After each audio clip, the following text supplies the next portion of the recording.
अस्सलाम वालेकुम दोस्तों, सुनो गौर से, तवज्जो से हदीस की बात।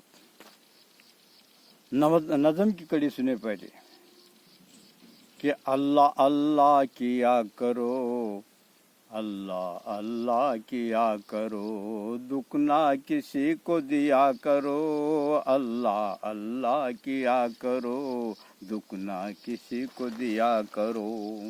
सुनो गौर से, तवज्जो से। ज़ल्लल्लाहु अन्ना मुहम्मद माहु अहलहु सल्लल्लाहु अलैहि वसल्लम।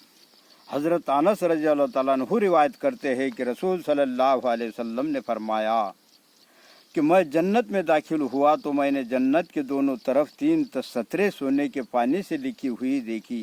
पहली सतर ला इलाहा इल्लल्लाहु मुहम्मदुर रसूलुल्लाह, दूसरी सतर जो हमने आगे भेज दिया यानी सदका वगैरह कर दिया उसका सवाब हमें मिल गया, और जो दुनिया में हमने खा पी लिया उसका हमने नफ़ा उठा लिया, और जो कुछ हम छोड़ आए उसमें हमें नुकसान हुआ। और तीसरी सतर उम्मत गुनाहगार है और रब बख्शने वाला है।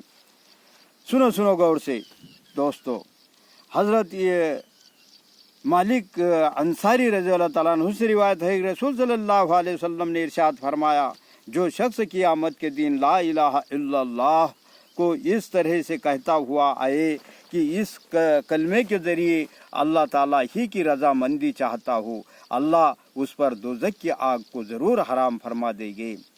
और रसूल सल्लल्लाहु अलैहि वसल्लम ने जो शख्स दुनिया से इस हाल में रुखसत हुआ कि वो अल्लाह ताला के लिए मुखलिस था, जो अकेले है, जिनका कोई शरीक नहीं है, और अपनी ज़िंदगी में नमाज कायम करता रहा, और अगर साहिब माल था तो ज़कात देता रहा, तो वो शख्स इस हाल में रुखसत हुआ कि अल्लाह ताला उससे राजी थे। तो अल्लाह के लिए मुखलिस होने से मुराद ये है कि दिल से फरमा बरदारी इख्तियार करे, इख्तियार की हो। सुनो सुनो दोस्तों गौर से।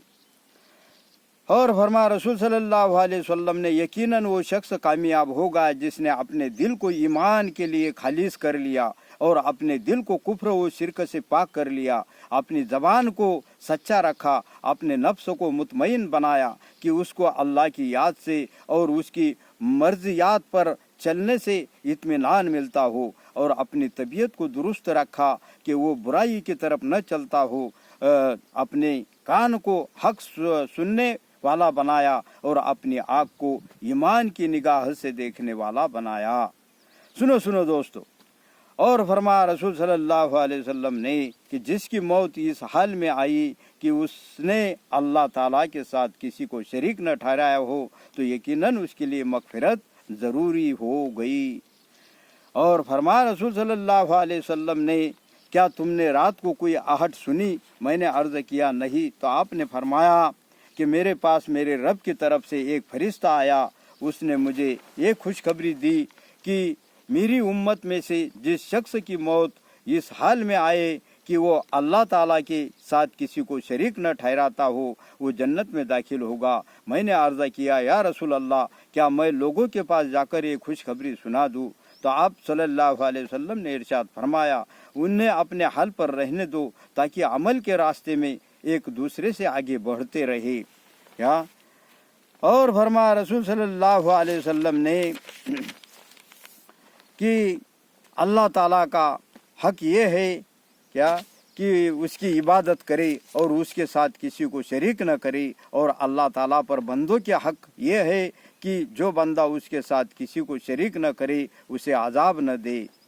और फरमा रसूल सल्लल्लाहु अलैहि वसल्लम ने, जो शख्स अल्लाह से इस हाल में मिले कि उसने अल्लाह ताला के साथ किसी को शरीक न ठहराया हो और न किसी को कत्ल किया हो, वो अल्लाह ताला के दरबार में इन 2 गुनाहों का बोझ न होने की वजह से हल्का फुल्का हाजिर होगा। और फरमाया रसूल सल्लल्लाहु अलैहि वसल्लम ने कि जिस शख्स की मौत इस हाल में आए कि वो अल्लाह ताला के साथ किसी को शरीक न ठहराता हो और किसी के नाहक खून में हाथ न रंगे हो, तो वो जन्नत के दरवाज़ों में से जिस दरवाजे से चाहेगा दाखिल कर दिया जाएगा।